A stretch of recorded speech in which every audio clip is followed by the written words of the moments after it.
Il me faut faire plus de vues pour avoir plus de leads et faire plus d'argent. C'est pas ce dont vous avez besoin. 2 millions de followers, elle a fait 36 ventes. Et si tu deviens bon à décrire leur monde mieux qu'eux-mêmes, alors t'as gagné. Un aimant, il a deux faces. Okay, il a une face où il attire, une face où il repousse. Votre contenu, c'est pareil. Faux, ultra faux. Personne n'achète du contenu exclusif. Okay, l'info, elle est partout aujourd'hui. Il y a plus d'infos exclusives. La vulnérabilité, ça crée... Donc moi aujourd'hui, j'ai décidé de vous parler de comment faire x2 sur son profit avec la même audience. C'est un sujet intéressant à l'heure où aujourd'hui tout le monde parle de faire beaucoup de volume par au niveau du contenu. Je vais essayer de vous apporter une perspective différente sur comment on peut en faire plus, sans faire plus de contenu, sans faire plus de volume, sans aller chercher plus de leads, plus d'argent. Ok, ici c'est déjà dit, il me faut faire plus de vues pour avoir plus de leads et faire plus d'argent. En général, je pense que tout le monde se dit, ah il me faut plus de leads, il me faut plus de leads, il me faut plus de leads. Et si je vous disais que c'est pas ce dont vous avez besoin. Est-ce que vous connaissez Harry? Il y en a qui ont déjà entendu parler de cette histoire. Ok, c'est une influenceuse aux US qui a été la risée d'internet pendant pas mal de temps. Son histoire, c'est que en 2019, elle décide de lancer une marque de vêtements. C'est une influenceuse à la mode, très suivie sur les réseaux, plus de 2 millions de followers. Et donc du coup, elle se dit, je veux faire de l'argent, je vais lancer ma marque de vêtements. Elle fait un deal avec un producteur de vêtements, un fournisseur. Il lui dit, écoute, parfait, lance tes premières ventes. Une fois qu'on a atteint les 100 stocks, en premier stock, on lance la production. Ça nous permet de rentabiliser la marchandise. Elle commence à faire sa promotion sur les réseaux et devinez quoi, 0 vente. 2 millions de followers, elle a fait 36 ventes. Et du coup, ils n'ont pas pu lancer la production parce qu'il n'y avait pas assez de ventes. Okay, donc l'idée, c'est que le viral, c'est pas ce dont vous avez besoin. Que en général, le contenu viral, c'est pas du contenu qui vend, c'est du contenu qui va chercher des audiences qui sont pas forcément qualifiées, qui n'ont rien à voir avec ce qu'on a envie de vendre. Et il faut sortir ça de votre tête. Okay, l'argent, elle n'est pas dans l'audience, l'argent se fait dans la relation. Et j'ai envie aujourd'hui qu'on parle de relation. À quel point c'est important de rentrer dans la profondeur de votre avatar client. À quel point c'est important de parler au bon avatar client. De pas vouloir parler à tout le monde. Plus tu parles à tout le monde, moins ton message il s'adresse à la bonne personne. Plus tu es précis dans ton avatar client, plus tu es pertinent dans ton message, plus tu vas aller toucher une audience qui achète. Donc c'est pas la quantité qui compte, on parle de quantité de vues, quantité de contenu, et avoir la qualité de vues. Les personnes qui aiment ce que vous faites vous suivent parce que ils ont un intérêt à vous suivre et vous allez créer une relation profonde avec eux pour qu'ils puissent acheter derrière du high ticket. À la fin, c'est ça, et pas des influenceurs. Ok? Ce que vous préférez, si je vous donne la possibilité d'avoir 100 000 vues de curieux ou 500 vues de confiance. Je laisse là-dessus parce que intuitivement, on a tous envie de faire des vues et c'est naturel. Maintenant, quand on regarde nos vues et qu'on dit putain j'ai fait que 500 vues sur ce truc, on peut être déçu. Notre ego il est touché parce qu'on va vite se comparer avec des personnes qui font plus de vues. Ah mais lui il fait plus de vues, il fait plus d'argent, etc. Non. Plus la qualité de la vue elle est pertinente, plus tu vas faire d'argent. Et il vaut mieux faire 500 vues de qualité plutôt que d'aller chercher des vues qui sont magnétimétriques. Ok? Tout ce qu'on veut c'est faire des ventes. Donc on va parler ici de comment est-ce qu'on fait x2 sur le profit avec plus de profondeur, pas forcément plus de leads. Vous avez déjà tous une audience. Donc déjà dès aujourd'hui vous pouvez faire plus de ventes avec la même audience. Juste aller chercher point d'attention. Je vais parler de 9 principes aujourd'hui sur lesquels vous allez devoir vous focus dans votre contenu pour aller chercher plus de ventes. On va pas parler de faire plus de contenu. Ok, comment Olivier, comment je fais plus d'argent? Donc il va falloir faire consommer plus de contenu et augmenter votre rétention. Quand on fait consommer du contenu aux personnes, c'est comme si vous passez du temps avec nous, comme ça qu'on crée la confiance, c'est comme ça qu'on crée la relation et à la fin, ce qui fait que les gens achètent. Allez, premier point, la pertinence. Il faut que la pertinence de votre message soit précise. Donc vous devez avoir un avatar client idéal qui est celui qui va acheter à la fin. Et quand on crée du contenu, elle s'adresse à lui. On n'essaie pas de faire des vues, on n'essaie pas de faire du reach, on essaie d'être le plus précis possible dans notre message et d'aller dans le cœur, d'aller toucher le cœur de notre avatar client. Est-ce que vous avez déjà dit, on écoute un contenu qui nous plaît vraiment, qui nous parle au cœur, de se dire, mais cette personne, elle est dans ma tête, elle parle exactement comme moi, elle décrit exactement ce que je vis. Ça, c'est trop puissant. Quand vous arrivez à avoir le réflexe de comment est-ce que je me mets dans la tête de mon avatar client idéal, comment est-ce que je vais créer le contenu qui résonne avec lui, ça fait toute la différence. Et si tu deviens bon à décrire leur monde mieux qu'eux-mêmes, alors t'as gagné. Et vous devez vous focus là-dessus. Comment est-ce que j'arrive à être meilleur dans ma capacité à décrire leur propre monde, leurs propres émotions, à leur faire vivre ce qu'ils ont envie de vivre via mon contenu, à répondre à leurs problèmes, à leur donner des solutions. Posez-vous ces questions-là quand vous créez votre contenu. Ils se sentent compris, alors vous allez gagner. La plupart des gens se sentent incompris dans leur vie du quotidien et ils ont l'impression que personne les comprend, que personne les écoute, ils méritent mieux, ils ont des frustrations. Essayez de répondre à ces frustrations-là pour aller chercher derrière le bon diagnostic. Okay, le bon diagnostic, c'est ce qui va créer la confiance. Comme vous êtes, c'est comme si vous étiez un docteur. Vous avez déjà arrivé, je pense, vous êtes allé voir un docteur ou à l'hôpital, on fait un mauvais diagnostic. Vous avez l'impression que vous n'avez pas compris. Vous avez une douleur, mais vous savez que on va vous donner un Doliprane, on va vous donner un truc. Et non, c'est pas ça. Vous n'avez pas besoin de ça. Parce que le diagnostic est mauvais. Si le diagnostic est bon, de suite, on a confiance, on dit let's go. Je fais confiance pour résoudre mon problème. Que c'est clair déjà sur la pertinence. Ça, c'est vraiment un point super important. C'est partie des piliers sur votre contenu, donc pertinent dans votre message. Deuxième point, opinion clivante. Qui ici a déjà eu une opinion clivante sur son marché? Il dit, ah, je peux pas partager ça.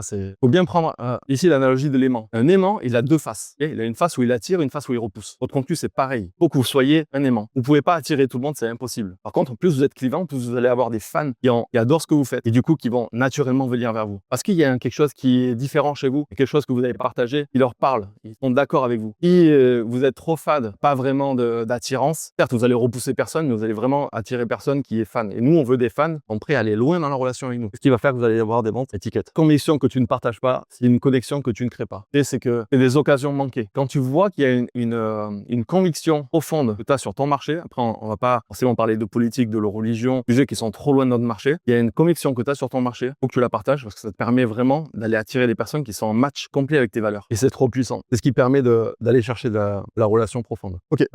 Troisième point. Plus c'est long, plus c'est bon. Ça parle à quelqu'un, ça? Ok. Et ok, vous êtes endormi là. Qui regarde des vidéos de 45 minutes et il kiffe, même si c'est long. Ouais. Par contre, on zappe les pubs qui nous plaisent pas. Okay. Et on est capable de binger des vidéos pendant 10 heures. Et on adore ça. Le problème, c'est pas que c'est long. Le problème, c'est que faut que le contenu soit bon. Faut que la valeur par seconde, elle soit haute. Ok. Comment on fait? Pertinence plus rétention est égal à attachement. Donc, il va nous falloir plus de valeur, plus open loop, plus d'émotion. Ok. Quatrième levée, faire des CTA vers les autres contenus. On oublie souvent de faire ça, mais quand tu fais une vidéo, à la fin de ta vidéo, tu peux dire, et d'ailleurs, j'ai fait une autre vidéo sur ce sujet qui est complémentaire. Tu peux aller le voir, va chercher sur ma chaîne, ou alors va chercher dans mon Instagram et mettre directement des liens. Parce que si vous faites pas ça, les algorithmes vont recommander d'autres vidéos, d'autres créateurs. Et vous devez contrôler la relation. Que ce soit même dans vos emails, que ce soit dans votre contenu court, contenu long. Essayez toujours d'aller chercher des CTA vers d'autres contenus à vous. Le but, c'est que consomme votre contenu le plus rapidement possible. Et si il y a toujours une suite, ils peuvent enchaîner comme ça des heures et des heures de contenu à vous. Sur YouTube, c'est super puissant parce que tu peux proposer la prochaine vidéo et la vidéo complémentaire et mettre des liens directement dans tes vidéos. Et on peut même faire ça sur Instagram maintenant. Parce que vous avez vu, mais tu peux faire des reels et intégrer, là les spécialistes méta, ils kiffent ça. Tu peux intégrer directement des reels complémentaires et les gens cliquent donc sur YouTube et ils vont sur le prochain reels. Là, c'est nouveau. Ouais. À Disneyland, on te met pas dehors après un manège, il y a toujours un prochain manège. Sur Netflix, vous finissez une série, immédiatement, tu veux voir le prochain épisode ou alors tu veux voir la prochaine série. Ils vous laissent jamais aller faire un tour dehors. Qui va avoir ensuite? Et c'est la question que vous devez vous poser. Faut pas qu'il aille chez quelqu'un d'autre. Vous devez lui proposer le chemin. Ok, reste chez vous. Le contenu partageable. Est-ce que vous pensez à quel point est-ce que votre contenu est shareable, partageable? Il y en a qui font ça. C'est rare qu'on ait ce réflexe-là. Et c'est un des leviers les plus puissants. L'algorithme adore quand le contenu est partagé. Notamment sur Instagram. Sur YouTube, c'est plus difficile. Sur Instagram, putain, quand le contenu est partagé, il peut vite partir viral. Ce que vous pouvez faire. Donc déjà, c'est quand on crée du contenu, on se demande si ça peut être partagé à un ami, que ça peut être partagé à quelqu'un qui a le même problème, est-ce que il y a assez d'émotions, d'humour ou de drama pour que ce soit partagé. Et il y a des contenus qui sont beaucoup plus partageables que d'autres. Donc dans la manière de créer le contenu, après vous pouvez également faire des CTA partage. Et ça c'est rare. Et un des contenus qui a bien percé sur ma chaîne, sur mon Instagram, c'est un contenu dans lequel le CTA dans la description c'est partage à quelqu'un qui vit la même chose. Un contenu storytelling et je partage une douleur. Et le contenu était parti viral au début, mais il a performé plus quand j'ai changé la description en partage ça à quelqu'un. Donc vous pouvez faire ça également. Vous pouvez faire des CTA commentaires, mais le CTA partage, c'est le meilleur marketing du monde. Quand vous avez quelqu'un qui vous recommande une vidéo, vous allez l'avoir. Pas si vraiment, si c'est quelqu'un qui vous envoie des vidéos tous les jours, mais ma femme m'envoie 3 reels par jour, je vais pas tous les voir, mais de temps en temps, il y en a un que je clique dessus quand même. Okay, voilà, demandez-vous, est-ce que on peut l'envoyer et ça vous permet d'avoir des contenus qui sont beaucoup plus partageables. Donc ouais, si ton contenu n'est pas partagé, c'est un problème de pertinence. Tu t'adresses pas forcément à la bonne personne de la bonne manière. Ok, le 6e, on n'achète pas du contenu exclusif. Alors, ça c'est un réflexe qu'on a souvent de se dire ce contenu-là n'est pas exclusif, je veux pas envie de le partager. Faux, ultra faux. Personne n'achète du contenu exclusif. Et l'info, elle est partout aujourd'hui, plus d'infos exclusives. Ou alors, faut être sur l'actualité, il faut faire des trucs hyper nouveaux, surfer sur les nouvelles trends et tout ça, mais on peut pas faire que ça. C'est intéressant de surfer sur les trends, mais on peut pas faire que ça. Et du contenu qui est des contenus de base, des principes de base que tout le monde connaît. Mais vous avez toujours un angle différent, une manière de packager votre contenu qui va faire la différence. Faites des contenus, même qui sont basiques, refaites.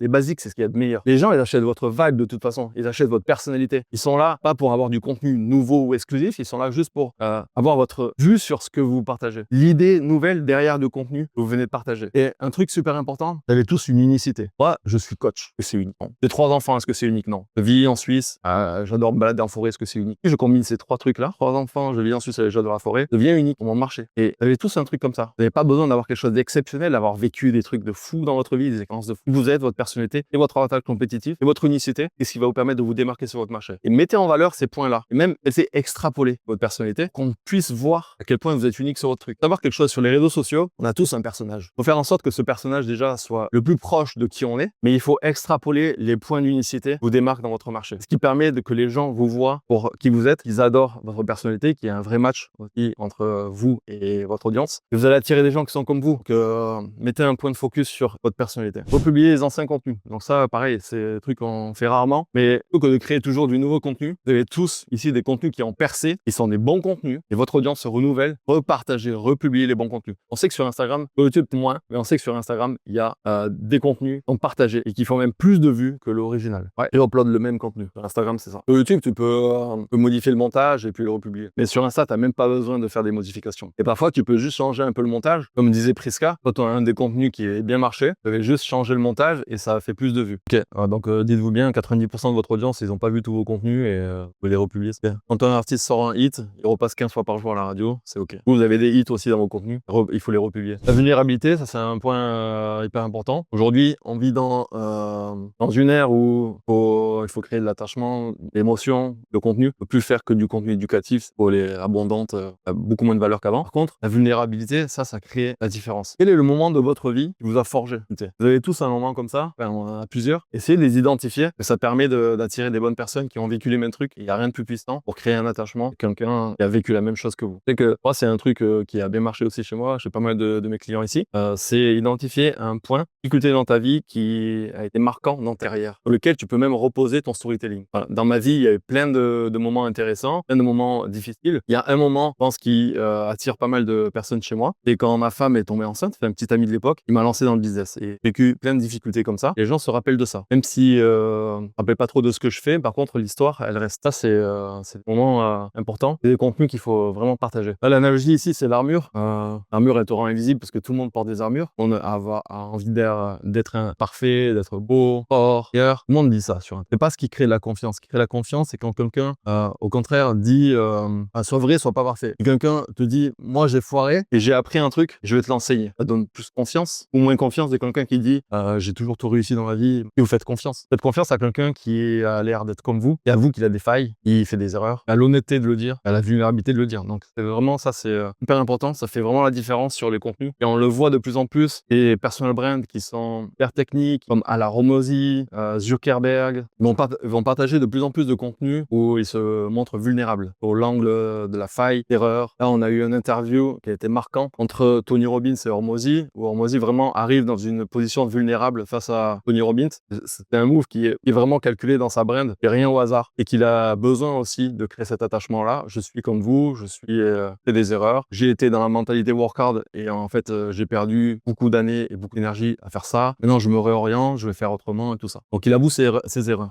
Ça crée beaucoup d'attachement parce que quand tu vois du contenu comme ça, tu te dis waouh, putain, c'est vrai, moi aussi. Tu poses des questions et tu peux créer une vraie connexion. La perfection, ça rend générique, l'authenticité te rend unique. Tout le monde met des filtres sur Internet. Tout le monde a les mêmes filtres. Je suis beau, je suis parfait, je suis le meilleur. Pas besoin de plus de leads, t'as besoin de plus de profondeur dans la relation. On remet ici les 9 piliers.